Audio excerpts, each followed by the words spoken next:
안녕하십니까 네티즌 여러분. 예, 이석우와 황태순의 폴리토크 선택 2012. 예, 선거 끝나고 처음 뵙습니다. 예, 오늘 그래서 조금 선거가 지나긴 했지만 한 일주일여 지났지만 선거 결과에 대한 저희들 나름대로의 의견 잠깐 말씀드리고, 지금 박근혜 당선인이 아주 인수위 구성을 지금 한창 하고 있습니다. 일부 인사도 발표가 됐죠.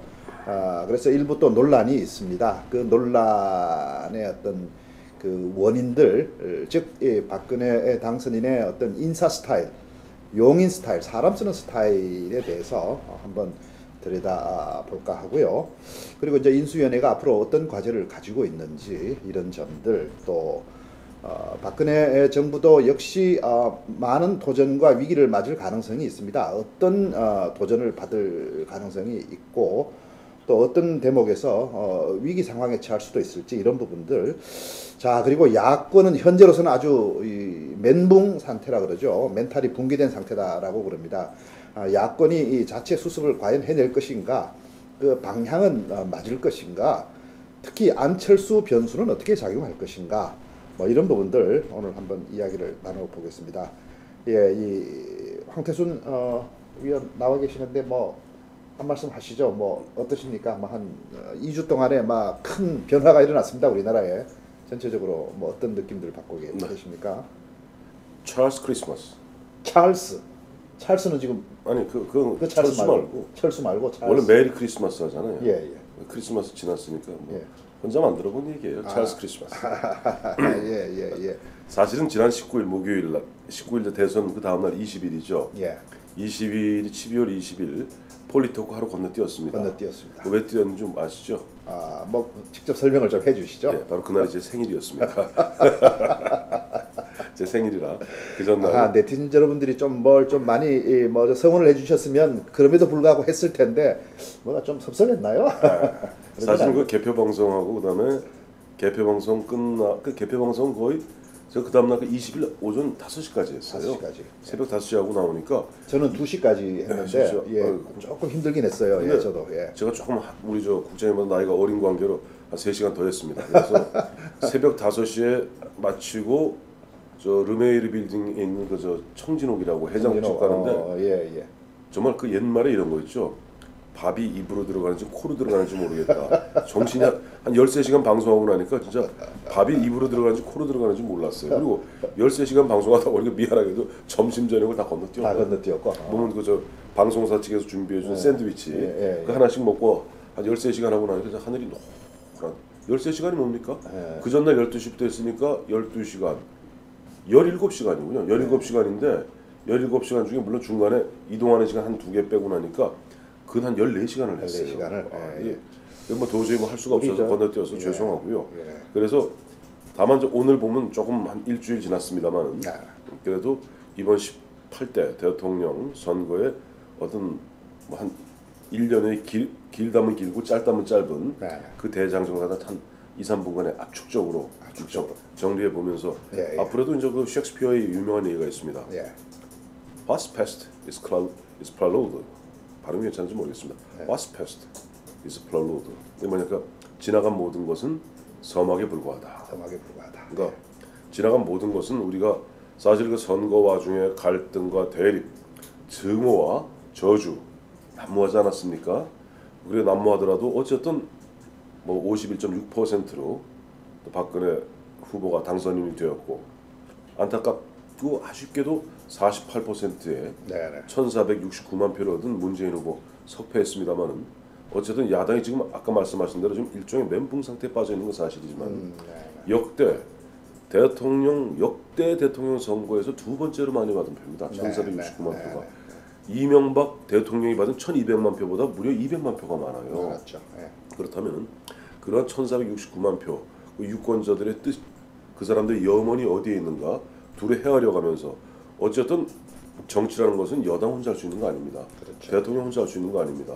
어쨌든 48%가 분명히 존재하고 있습니다. 존재하고 있죠. 그러니까 국가가 정말 발전하기 위해서는 어떤 열심히 일하는 여당, 정부 여당과 또 견제하면서 선의의 경쟁을 벌이는 야당이 공존할 때 국가가 발전한다는 측면에서 빠른 시일 내에 어떤 틀을 잡기를 갖다 바라는 뭐 그런 마음이고요. 네.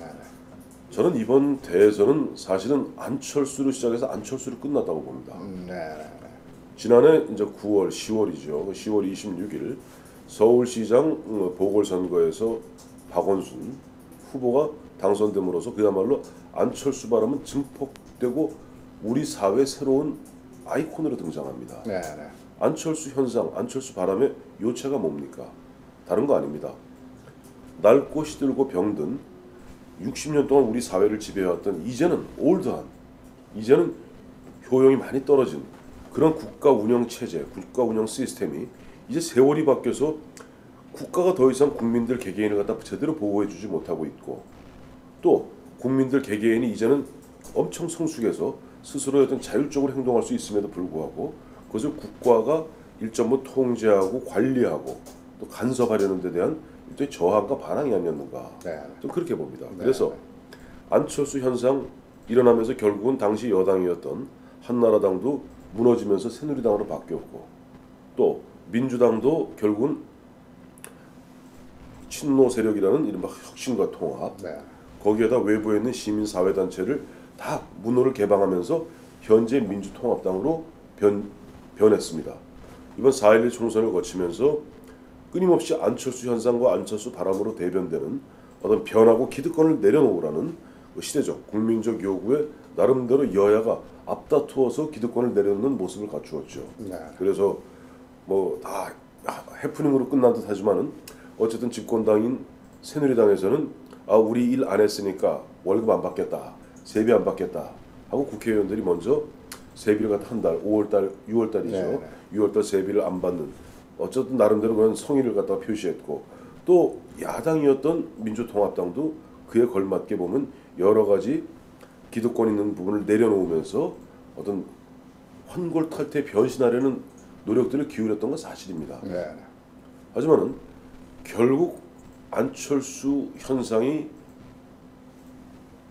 결국은 변해라 하면서 정치 쇄신 쇄정치 바람에서 그 수단이었던 정권 교체가 이른바 전도된다고 그러죠.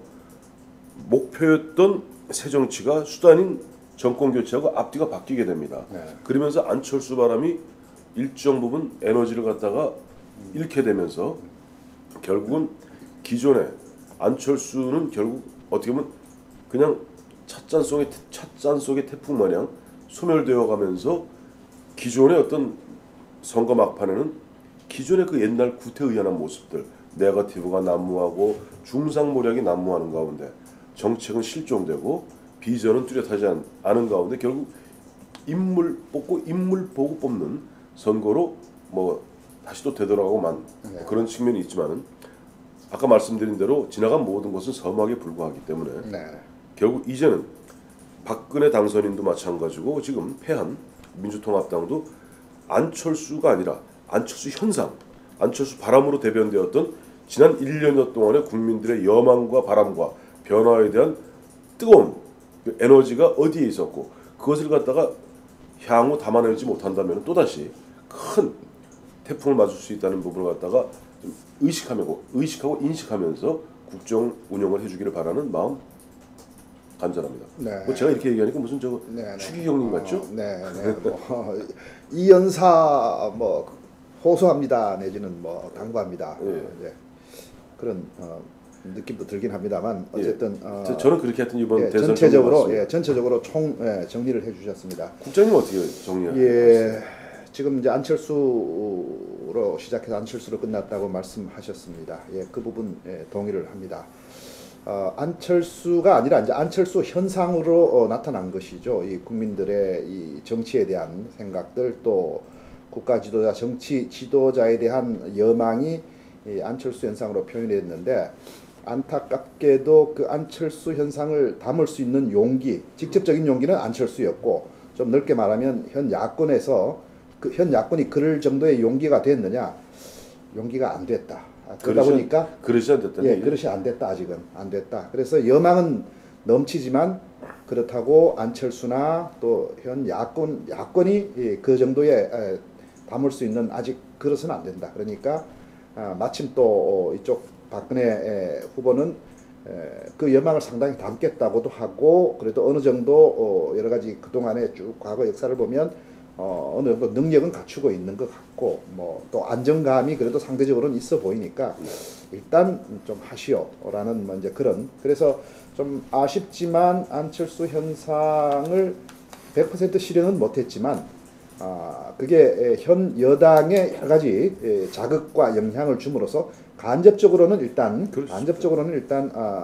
달성한 면은 있다. 그러나 그걸 온전하게 달성하기 위해서는 앞으로 많은 과제를 남겼다. 이제 첫째로 아쉬운 부분이 안철수 전 후보가 그 정도 그 정도 용기를 좀 잘 갖추고 있었으면 더 좋았을 텐데 안타깝게도 나중에 열고 보니까 아직 그 정도 인물은 아니다라는 그런 점들.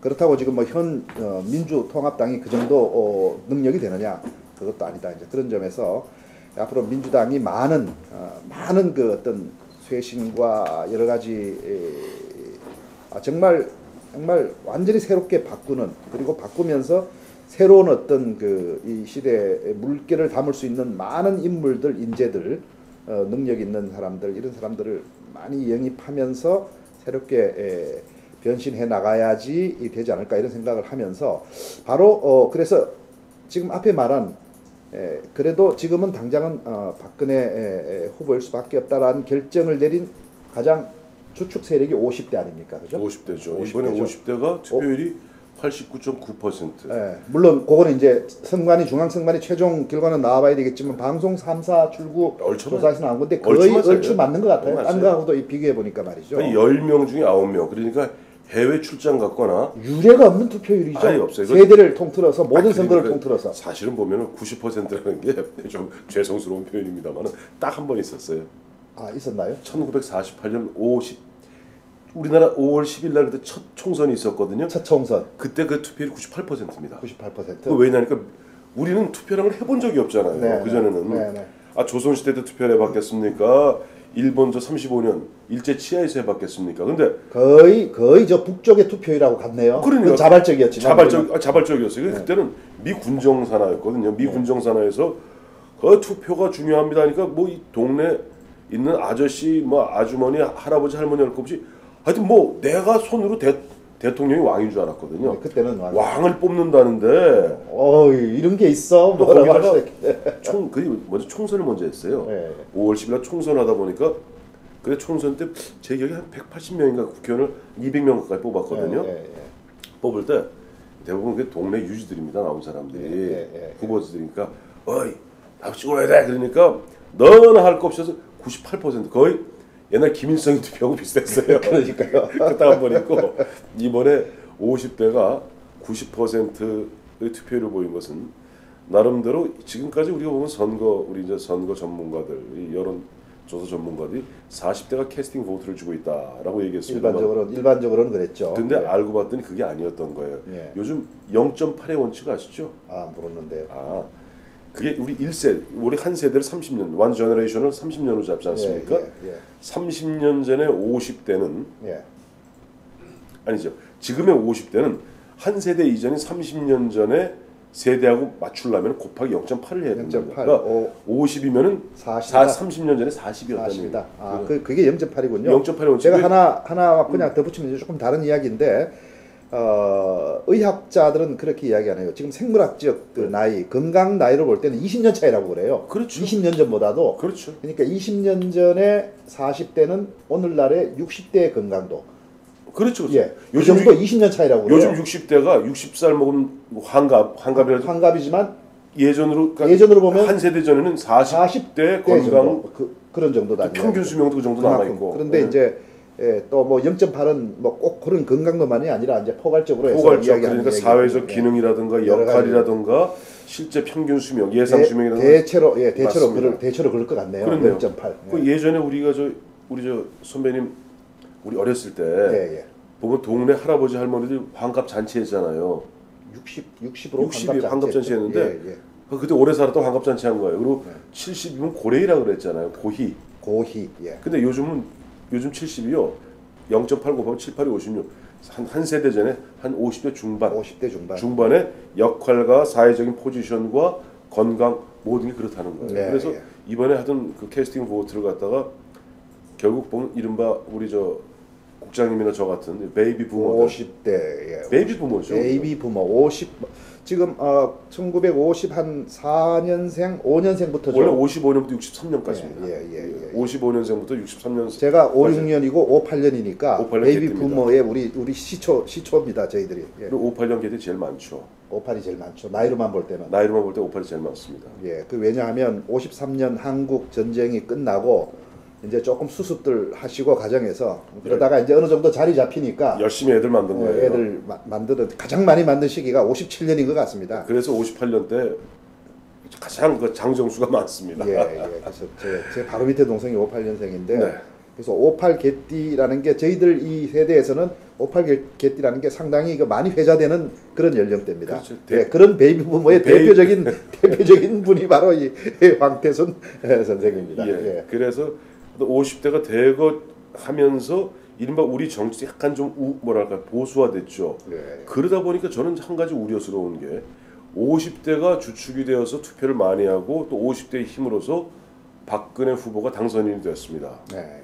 그러니까 박 당선인이 지금 잘 생각해 보면은 처음에 7월 10일이던가 처음에 이제 출마 선언했고 8월 20일에 대통령 후보로 선출됐어요. 그 다음에 이제 9월 달 오면서 9월 초에 이른바 역사감 논란에 휘말리면서 손석희 씨랑 하면서 그다 드디어는 9월 이제 그 추석 직전에 그 이제 총체적으로 사과하죠. 아버지 시대에 대해서 사과하고 역사관에 대해서 사과합니다. 자, 그런데 저는 그런 말 있죠. 우리나라 말 중에서 화장실 갈 때 화장실 나올 때 다르다.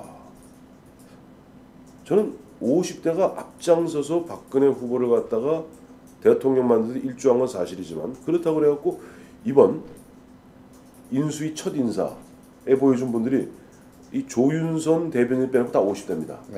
조윤선 씨만 이제 46, 47이고요. 윤창중 씨가 이제 56, 만으로 따지면은 우리나라는 57이죠. 그다음에 유일호 씨가 55년생입니다. 그리고 박선규도 51, 52이에요. 그런데 지금 논란이 되고 있는 게 바로 그 윤창중 수석 대변인입니다. 그 말씀 전에 저도 이제 50대에 대해서 한 말씀만 하고 그 이야기로 좀 넘어가죠. 뭐 제가 다른 데서도 이야기는 좀 드렸지만 혹시 20, 30, 40대가 50대의 이런 선택을 보고 뭐야라고 하실지는 모르겠는데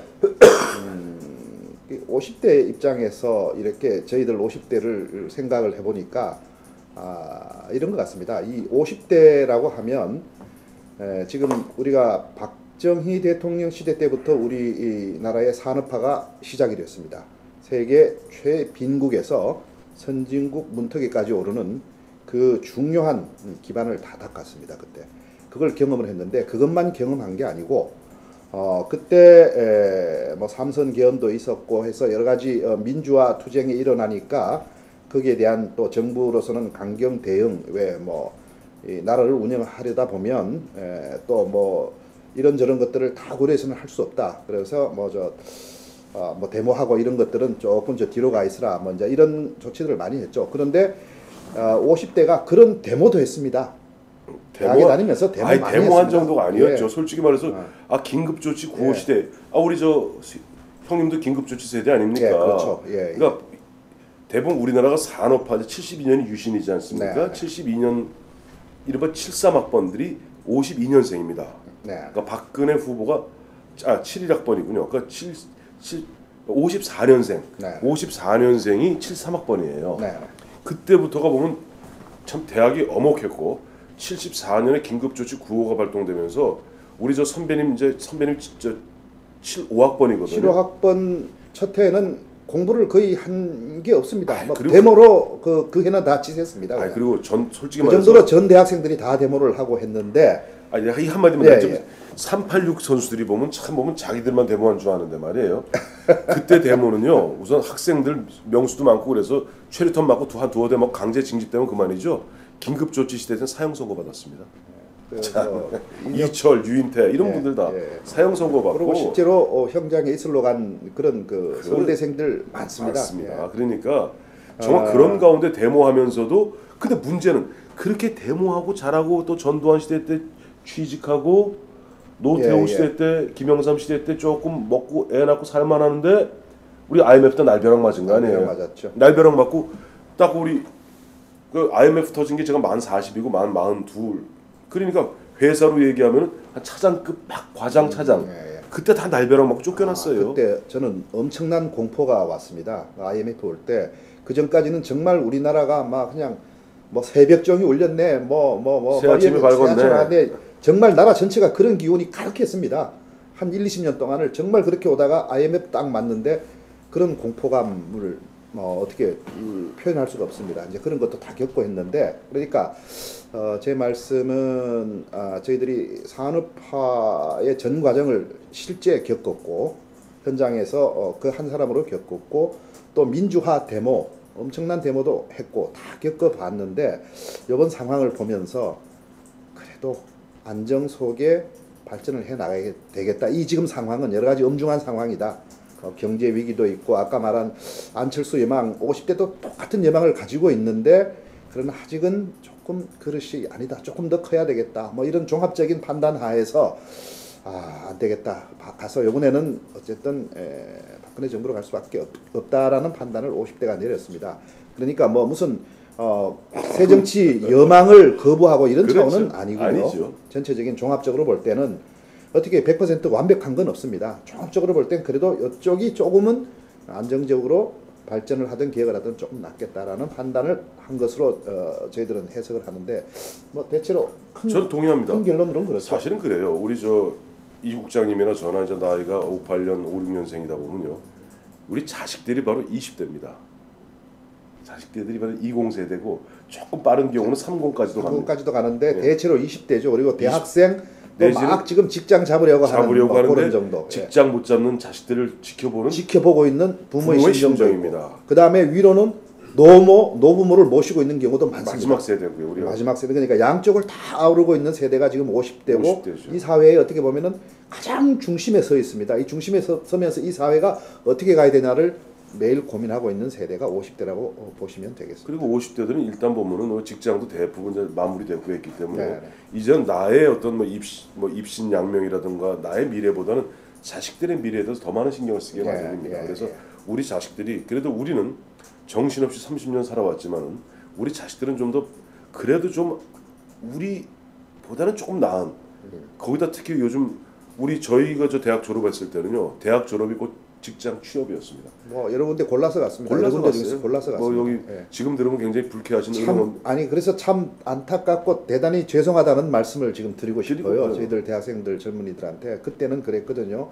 그래서 어떻게 보면 이게 좀 향수라고는 표현하기도 하는데 옛날에 그런 어떤 활기찼던 시대가 지금 다시 올 수는 없지만 그래도 어쩌면 약간은 비슷하게 나올 수 있을까라는 그런 향수나 기억도 사실 조금 있긴 있습니다. 좀 그랬으면 하는 이런 마음이 표출된 것도 있습니다. 그리고 마음 한구석에는 그래도 아직 20대, 30대 채 풀지 못한 어떤 새 정치 그리고 그 당시 어목했던 그런 독재 정권에 대한 저항심, 반발심 다 우리 있습니다. 다 가지고 있지만 표출됐습니다 그 당시. 그렇죠. 우리가 바로 우리 이 국장님이나 제 세대가 바로 20대 후반, 30대 초반에 넥타이 휘날리면서 이른바 87년 60 항쟁의 우리 주역입니다.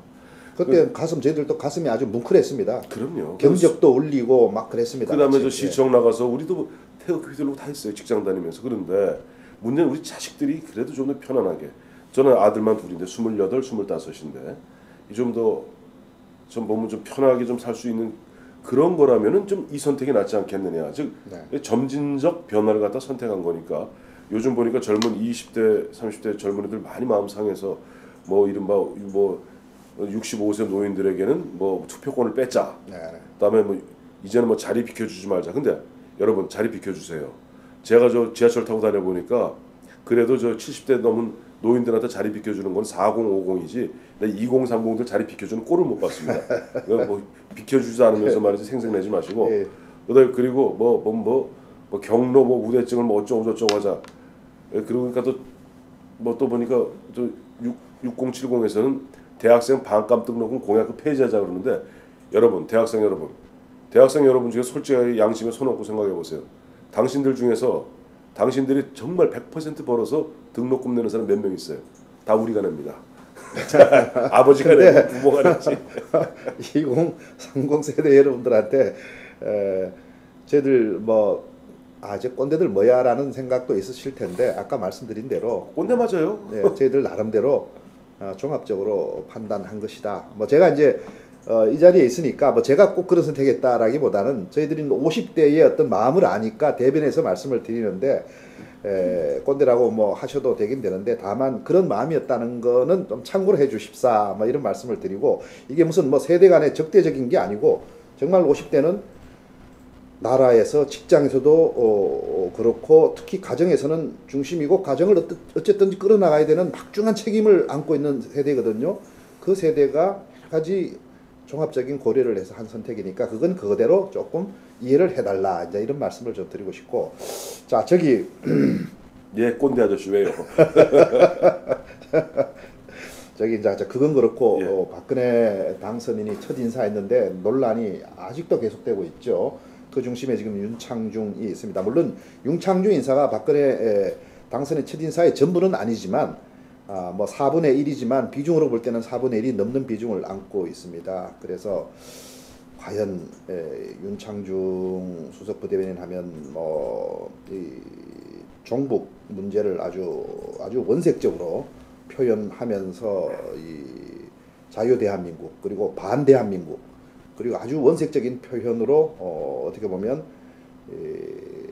지금 48% 지지한 야권 지지자들을 원색적으로 비난을 하는 이런 것들이 있어서 과연 이게 대통합이 맞느냐 지금 이런 비난이 나오고 있습니다. 나오고 있는데 그래서 박근혜 당선인이 어떤 생각으로 또 어디서부터 이렇게 추천을 받고 했느냐라는 여러 가지 이야기들이 꼬리에 꼬리를 물고 아직 나오고 있는 상황인데 어떻게 지금 보고 근데 아까 저기 보면 박근혜 당선인이 인수위원 4명 그래서 유일호 비서실장 포함해서 4명 중에 1명이고 또 앞으로 오늘이죠. 오늘 아마 인수위원장을 발표할 것 같네요. 인수위원장, 부위원장 예. 발표하고 조만간 인수위원장 곧 꾸려질 텐데 야, 윤창중이 하나 갖고 그러느냐 얘기하는데 국장님 하나 여쭤볼게요. 예.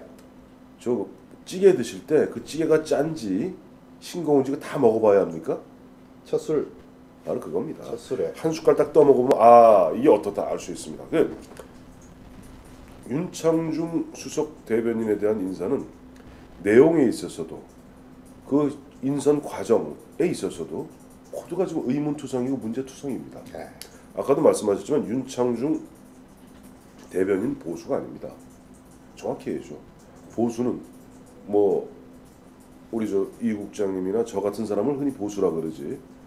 윤창중 대변인이 쓴 이른바 칼럼 세상, 그래서 윤칼세라 그러는데 그분이 쓴 그분의 블로그라고 그러죠. 그거 한번 칼럼을 읽어보시면 압니다. 그분은 보수가 아닙니다. 수구 골통입니다.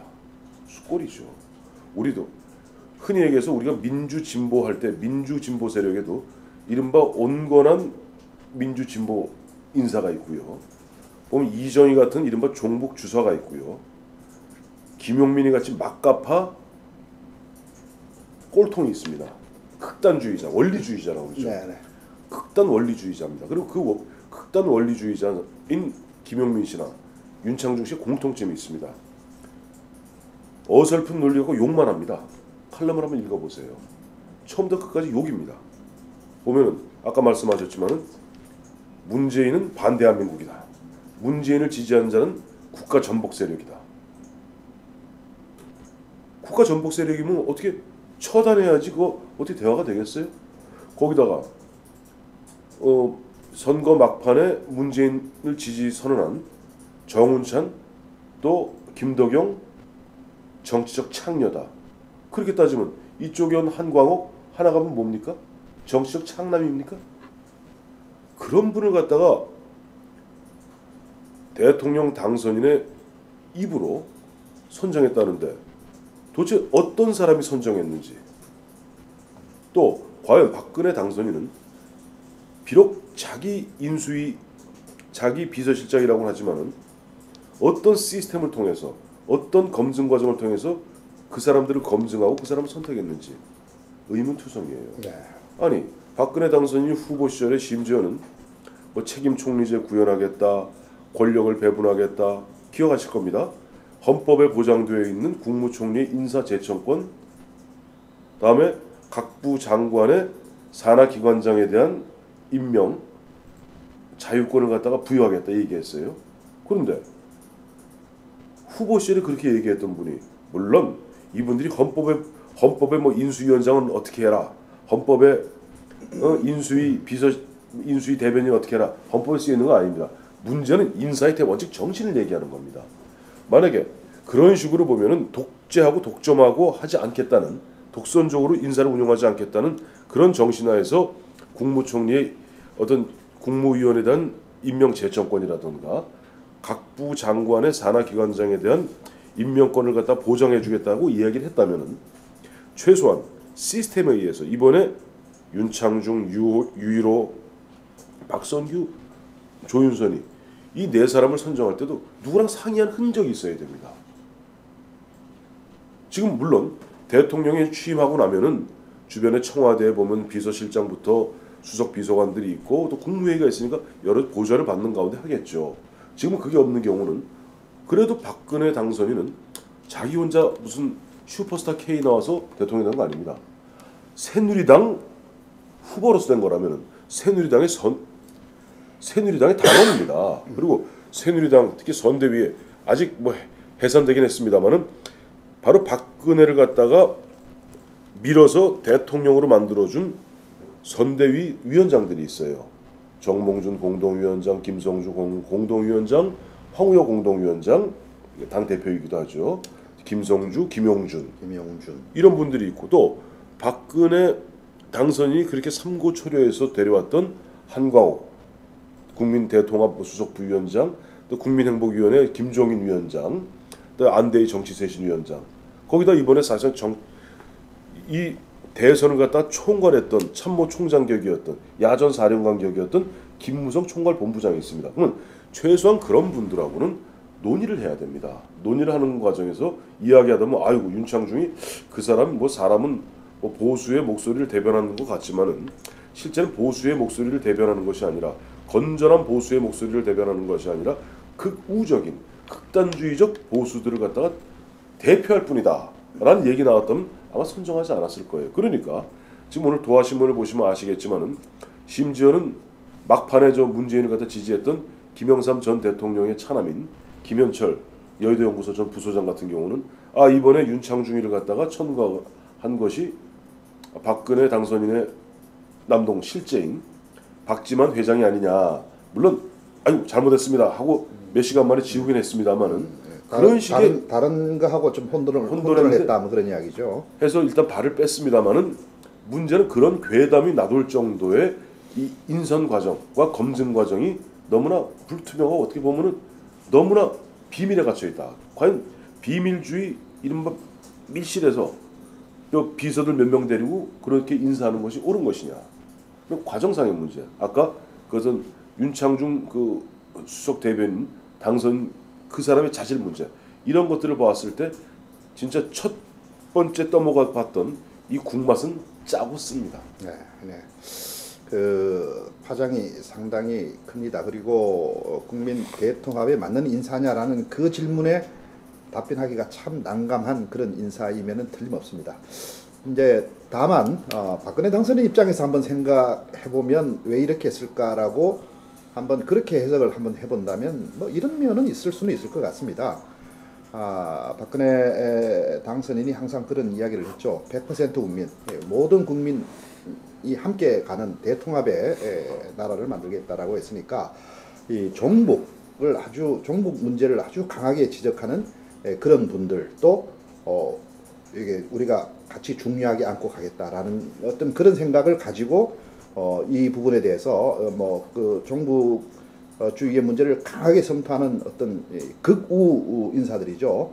그런 인사들은 이 윤창중 이 대변인을 아주 자유투사라고까지 칭송을 하니까 얘기하죠. 조갑재, 예. 류근일 이런 분들이 그러니까 그런 분들도 안고 가겠다라는 뭐 그런 취지도 담겼다라고 뭐 볼 수는 있을 것 같습니다. 뭐 그런 것도 있을 수는 있고 그다음에 어쨌든 이번에 뭐 안철수 문재인에 대한 저격수 역할을 뭐 확실하게 한 것도 사실이니까 어떤 면에서는 그것이 전체적인 균형에서 봤을 때 맞았느냐 떠나서 하여튼 저격 역할을 하긴 했으니까 뭐 어떤 그거 보면 거기에 대한 어떤 뭐 공의 측면도 있을 수도 있고 그다음에 뭐 기본적으로는 어쨌든 언론인이니까 언론인으로서 전문성을 봤다 뭐 이런 면들 등등 여러 가지를 보고 했을 것이다라고 생각은 들지만 그러나 그렇다 하더라도 수석 부대변인 당선인의 수석 부대변인 역할은 맞을 것인가 좀 딴 역할이었으면 어땠을까 뭐 이런 생각은 아쉽게 듭니다만 저는 그렇게 생각해요. 아니 다른 역할도 아니다? 아니 예. 이런 거죠. 윤창중 뭐 선배 저도 잘 압니다 개인적으로는 평론도 같이 하고 잘 알고 있는데 윤창중 선배, 윤창중 수석을 역대 인수위가 역대 당선인 중에 수석 대변인은 직접 처음이에요. 그걸 아셔야 됩니다. 그러니까 왜 위인설관까지 하면서 위인설관이거든 이건 완전히. 남녀 대변인 원래 예전에는 당선인 대변인이 있고 인수위 대변인이 있었습니다. 아니면 그냥 한 사람이 통화하거나. 근데 오케이. 그러니까 남녀 대변인은 갖다 조윤선 대변인하고 박성규 대변인까지는 뭐 좀 무난합니다. 물론 뭐 그 두 분에 대해서도 안 좋게 얘기하는 분들도 있습니다만은 그러나 어쨌든 선거 기간 전체를 통해서 대변인으로서 많은 역할들을 했고 무엇보다도 그 당선인이 후보자 시절에 그 공약이라든가 또 실제 동선에 대해서 누구보다도 잘하는 사람이 두 사람이에요. 박성규, 조윤선.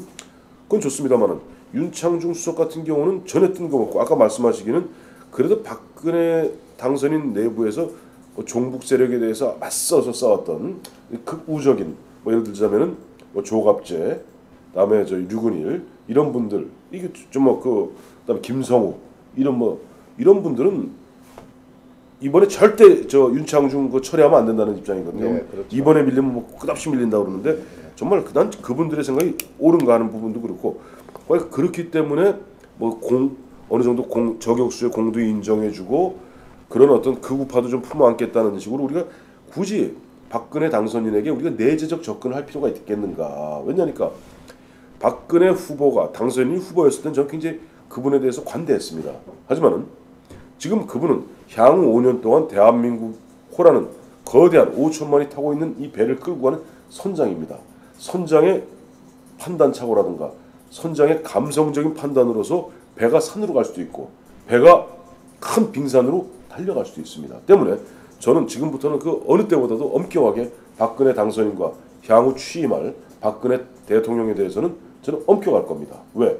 대통령이고 당선인이고 우리나라 선장이기 때문입니다.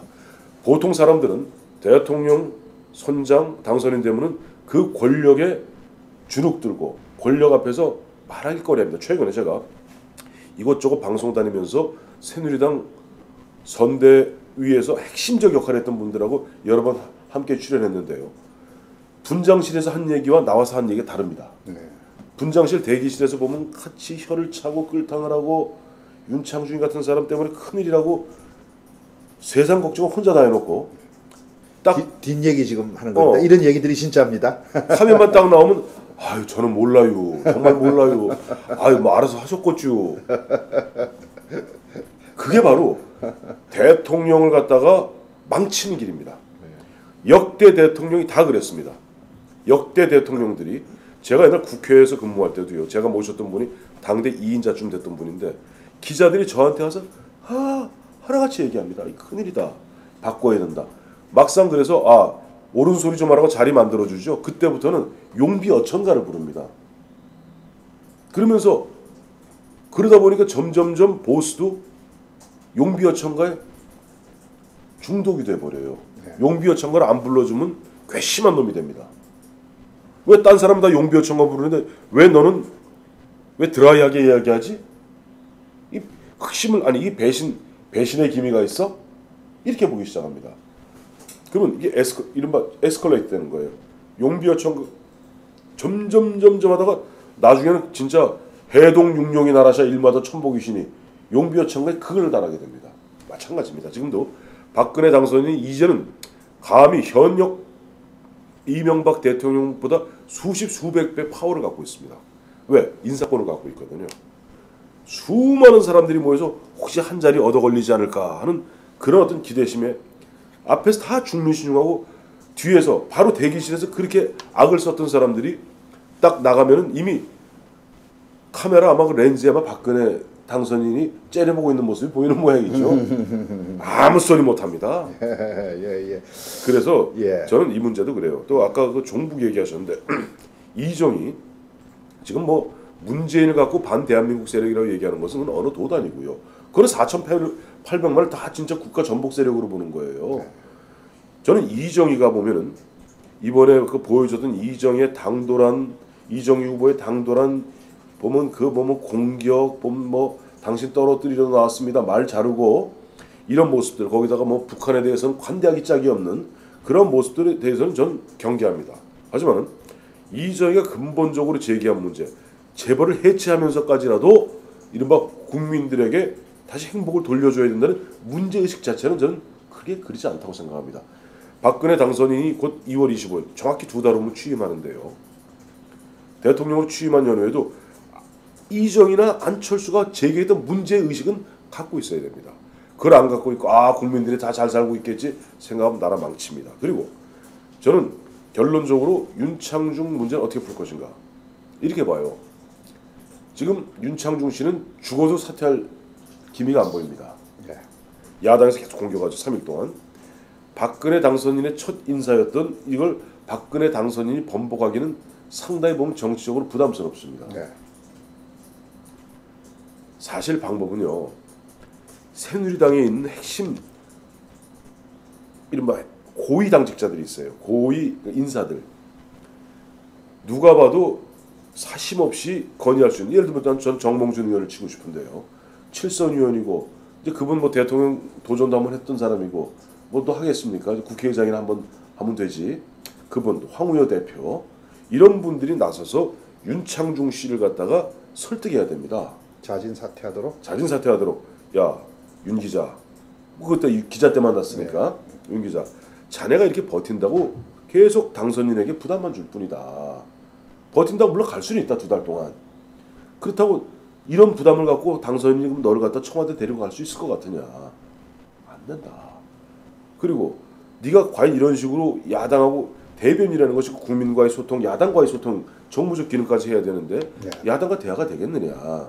이렇다면 네가 여기서 자진 사퇴함으로써 박근혜 당선인의 부담을 덜어줘라. 그러면 너한테는 기회가 올 수가 있다. 꼭 청와대 자리가 아니더라도 어떤 전문가 기자로서도 기회가 올 수 있다. 하지만 네가 버틴다면은 너는 60일 동안 인수위 대변인하고 수석 대변인하고 땡이다. 그러면서 윤창중 씨를 갖다가 마음을 갖다가 좀 달래야 됩니다. 그리고 그런 중에 보면 조갑재 씨라든가 류은일 씨라든가 또 김성욱 씨라든가 좀 대놓고 보면 자기 블로그에다가 만약에 이번에 윤창중이가 사퇴한다면 박근혜는 초장부터 밀려서 5년 동안 아무것도 못한다는 그 식으로 박근혜 당선인을 위협하고 있는 그건 아닌 것 같습니다. 예. 그런 부분들을 갖다 그건 그런 사람들을 또 설득해야 됩니다. 네, 설득을 하고. 이게 바로 소통이고 대화고 정치는 설득과 대화를 통해서 설득하고 그렇게 방향으로 유도하는 거거든요. 이렇게 하는 수에는 별 방법이 없는 것 같아요. 이번에는 이 경우는 밀리는 경우가 아니라고 보여집니다.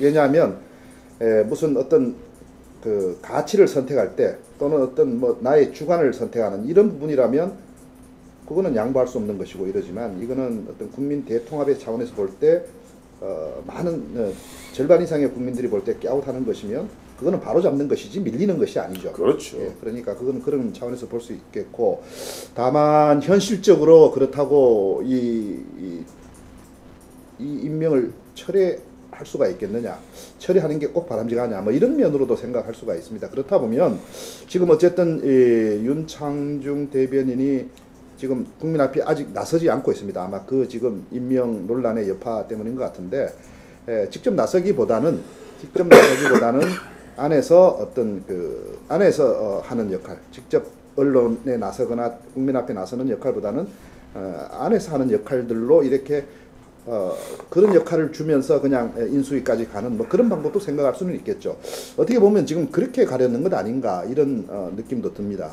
그런데 그거는 이제 한번 봐야 되겠고요. 그 윤창중 대변인 관련해서는 보면 이 종북 이야기를 했는데 이 종북 부분은 이 조금 저는 구분을 하나 해야 된다고 봅니다. 이 정말 순수하게 지금 이 종북 논쟁 또는 색깔 논쟁 뭐 이게 비슷하면서도 약간 이 다른 뉘앙스를 안고 있는데 무슨 말씀이냐면 정말 순수하게 북에 대해서 안보 위기를 느끼고 이거는 확실하게 우리는 굳센 안보를 가져야 된다는 순수한 그 마음만 가지고 이야기한다면 그거는 참 필요한 것이고 우리가 다 해야 되는 것인데 그러나 그 와중에서 다른 이야기들 다른 뭐 부정부패 문제까지 옛날에 특히 많았는데 그것을 색깔론으로 그냥 싹 이렇게 넘기면서 그걸 위기를 넘긴다든지 이걸 이용하는 이런 부분들 그런 부분 그런 차원에서 나오는 어떤 종북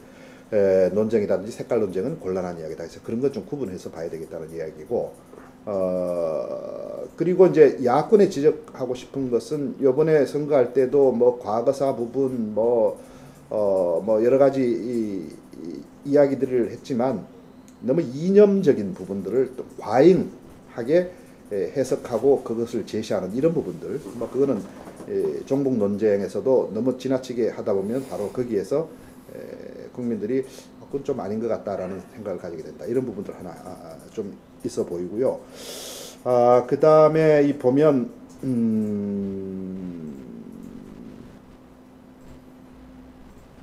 우리가 박근혜 당선인의 그러면 인사 스타일이 어떠냐? 어떻게 해서 윤 대변인을 선택을 했을까?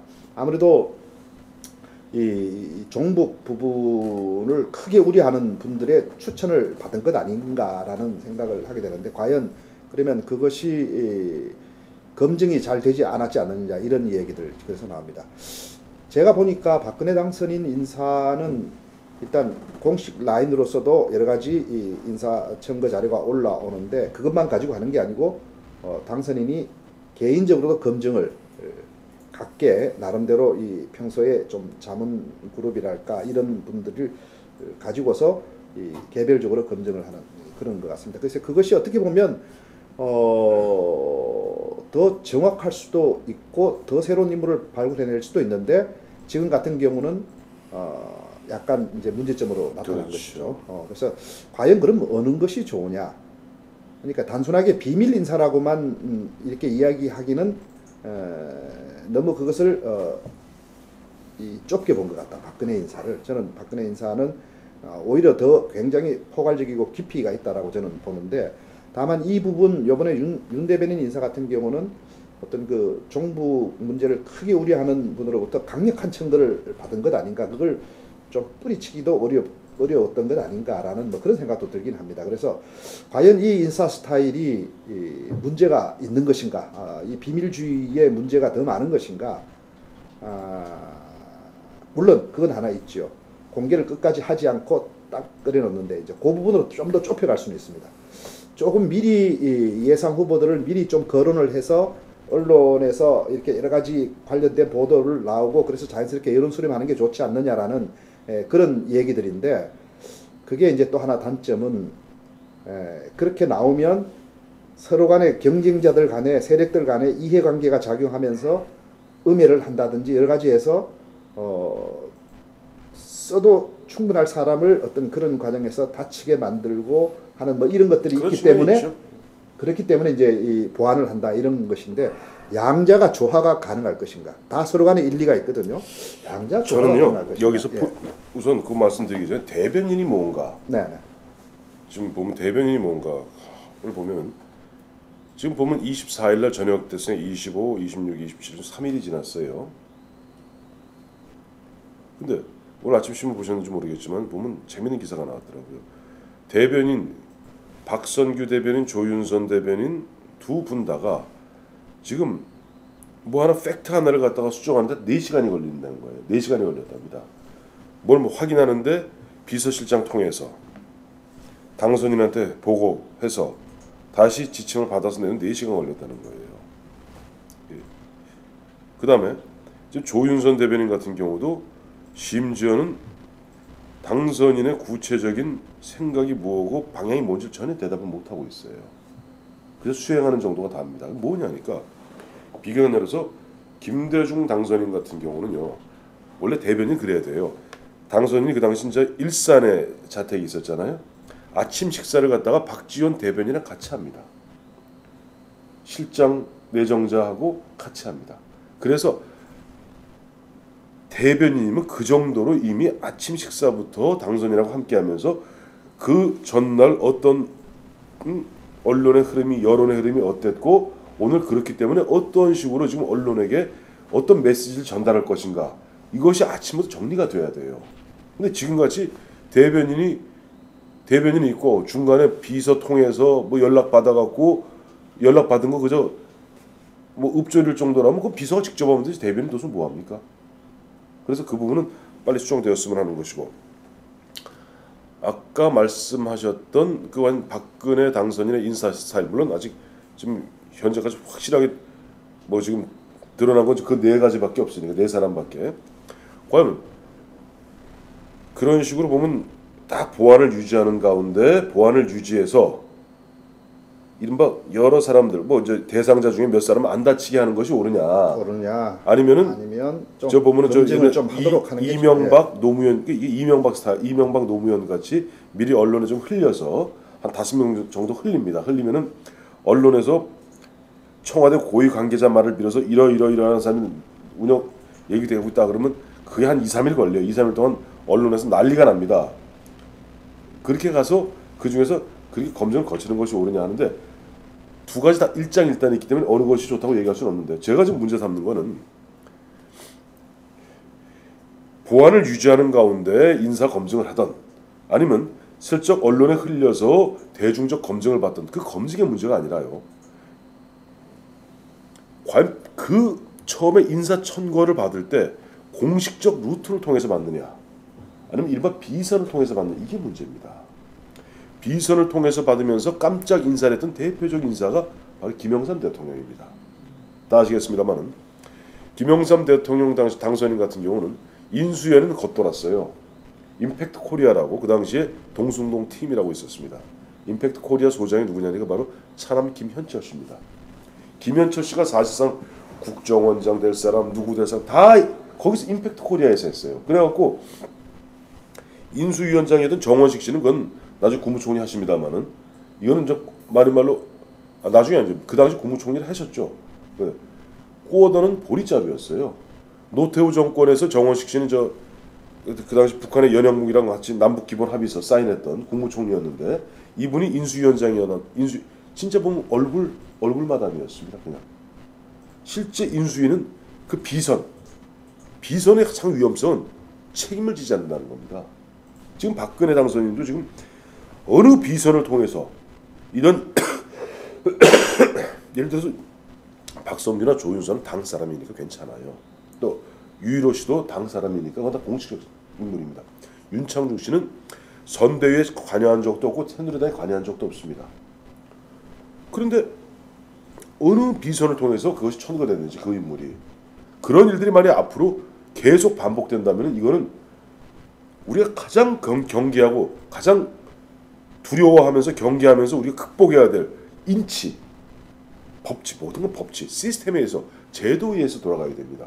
그 인치로 돌아가고 그것이 과거 이른바 문고리 권력의 강화를 의미하는 것이고 그것이 내시 정치로 변질되는 겁니다. 환관 정치죠. 십상시의 환관 정치까지. 때문에 이번에 그 부분에 있어서는 윤창중 씨가 어떤 선에 의해서 어떻게 청구됐는지 이 부분을 파악하는 것이 과연 앞으로 박근혜 당선인이 박근혜 대통령이 되었을 때 과연 공식적 루트를 통해서 의견을 수렴하고 저도 지금 그 대목이 가장 궁금합니다.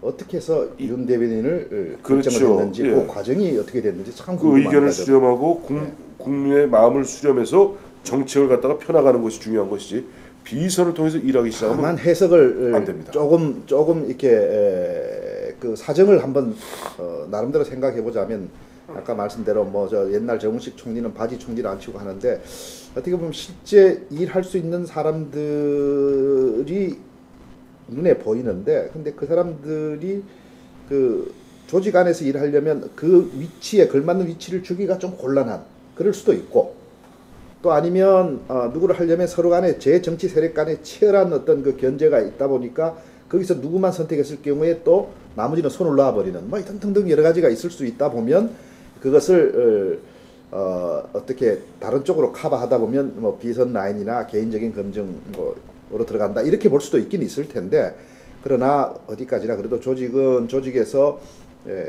조직에 따라서 책임 한계도 분명히 드러나는 것이니까 그렇게 해서 이 수렴을 그렇게 계속 해나가야 되지 않을까 뭐 그 생각은 저도 동의합니다. 동의하고 자 시간이 5분 정도 남았는데 이제 인수위원장, 부위원장, 인수위원들 뭐의 선임들 앞으로 남은 선임들 아마 그건 지금 황 대변인의 어떤 논란 때문에 좀 더 국민 대통합형으로 가지 않느냐라는 이야기도 하나 나오고 있습니다. 황 대변인 윤 대변인입니다. 윤 대변인이다. 황 대변인 여기 계시네. 윤 대변인의 저는 국민의 대변인. 예. 해서 뭐 그렇게 가지 않겠느냐라는 이야기도 나오고 그렇습니다. 그거와 함께 어떤 인수위의 과제가 무엇일까? 뭐 이런 부분들을 어떻게 보십니까? 인수위라는 건 기본적으로 딱 성격 두 가지입니다. 인수위가 무슨 혁명위원회가 아니에요. 예. 뭐 인수위나 혁명위원회 지금요 아무리 누가 뭐래도 대한민국 대통령은 이명박입니다. 그리고 국무총리는 김황식이고요. 각부 장관들에 의해서 지금 국가는 운영되고 있습니다. 그리고 인수위원회는요. 다만 2월 25일에 새롭게 출범할 박근혜 정부가 출발하자마자 그렇다고 뭐 연습하고 출발은 이미 25일에 집권했는데 그때부터 뭐 사람 꾸리고 이럴 수 없지 않습니까? 그러기 위해서 앞으로 한 2달 동안 출발하자마자 일할 수 있도록 준비하는 과정입니다. 즉 준비단이에요. 기획단, 뭐 대선으로 말하면 대선 기획단, 이건 준비단이고 이 준비 과정은 두 가지만 하면 됩니다. 첫째는 현 정권이죠. 현 정권으로부터 다음 정권으로 인계하는데 업무들을 제대로 파악해야 됩니다. 대통령 당선인이 업무가 파악 안 되면 당장 2월 25일부터 국가를 운영하는데 도대체 이 배로 비하면 가장 맞아요. 이 배가 도대체 어디에 최소한 이 3,000명 손님을 끌고 가는 이 타이타닉호가 그 안에 보면 1등 항해사가 역할이 뭔지 그 보면 그 전기는 어디를 눌러야지 벨이 울리는지 어디를 잡아야지 배가 오른쪽으로 가는지 를 알아야 됩니다. 그래서 그와 같이 일단 국정 전반에 대한 현안을 파악하는 것이 중요하고요. 둘째는 대통령 당선인이 후보 시절에는 참 유권자들에게 하늘에 별 따줄게 하는 공약을 많이 합니다. 내가 되면은 하늘에 별을 따줄게. 별 못 따주죠. 그러니까 내건 공약을 갖다가 현실에 맞게끔 한 번씩 다 점검하는 과정입니다. 그래서 실제 이것이 각 분야별로 6개 지금 인수위 대충 6개 내지 7개 분야로 나가는데 분야별로 현실 가능한 공약은 단기적으로 2013년에 할 공약 아니면 2년 걸릴 공약 5년 걸릴 공약을 갖다 분리하고 또 심지어는 이번에 도저히 안 되는 공약들이 있어요. 그런 경우는 연구과제를 돌리고 또 어떤 경우는 대통령 프로젝트라 그래서 대통령이 관심 가진 게 있습니다.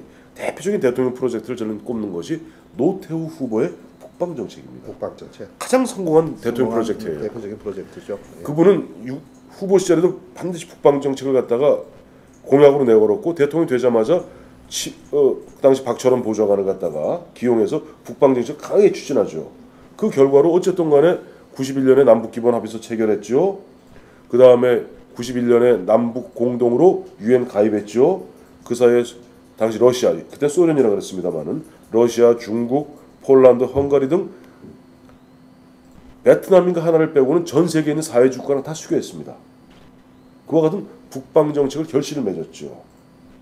그 다음에 한반도 비핵화 공동선언도 북한하고 공동으로 사인해서 됐고 또 남북한 간의 총리가 오고 가면서 고위급 회담도 7, 8차례 열었고 그 결과가 아까 말씀드렸던 남북 기본합의서 체결 이런 대통령 프로젝트를 갖다가 또 타스크포스 형태로 다듬는 그 과정이 바로 인수위 과정이기 때문에 인수위가 혁명위원회가 아니라는 부분만 염두에 두시면 됩니다. 저는 과제를 좀 말씀드리면서 이제 오늘 토크를 좀 마무리할까 싶습니다. 종북 논쟁입니다. 이 종북 논쟁, 이 종북주의자들 정말 우리가 볼 때도 종북주의자들이라는 이 부분은 확실하게 이번에 정리할 필요는 있습니다. 확실하게 정리할 필요는 있는데 그렇다고 해서 전체 국민을 대상으로 하는 대변인의 아주 강력한 뭐 종북주의자라고 할까요? 종북주의자가 아니고 종북주의를 정면에서 비판하고 아주 강하게 질타하는 그런 인물을 굳이 전체 대변인으로 할 필요 있느냐? 그건 다른 쪽으로 할 수 있지 않겠느냐? 뭐 이런 부분 하나. 그다음에 종북 논쟁과 색깔 논쟁은 잘 구분을 해야 된다는 것. 자칫하면 색깔론으로 그것을 이용을 하는 그런 또 보수 진영 사람들이 있으니까 그건 잘 구분을 해야 된다. 이런 이야기 하나. 그다음에 재벌 중소기업진흥회를 먼저 갔습니다. 박당선인이 정경련 대기업 협회보다는 중소기업 먼저 갔습니다. 재벌들이 과거 보면 이런 경우는 꼭 이 투자를 안 하든지 또는 고용을 안 해가지고 경제를 어렵게 만들어버려서 정권이 손을 들게 만드는 그런 방법을 많이 썼는데 이런 부분을 슬기롭게 잘 재벌들 대기업들이 전체 상생에 협조할 수 있도록 지혜를 잘 발휘해 줬으면 하는 이런 생각을 저는 좀 가집니다. 끝으로 뭐 한 말씀 하시겠습니까? 오늘 예. 오늘 저 말씀 아까 하신 걸로 결론을 하고 오늘 내년에 뵙죠. 내년에 마지막 한마디. 저희들 이소구와 황태순의 폴리토크 선택 2012는 금년 말까지 갈 겁니다. 갈 건데 그 부제는 그대로 일단 금년 말까지는 가고요. 오늘 새 정권 출범 그리고 선거 결과 함께 저희들 한번 평가를 해봤습니다. 어떻게 들으셨는지요? 예, 다음 주에 다시 뵙겠습니다. 감사합니다. 다음 주가 내년입니다. 그렇습니다.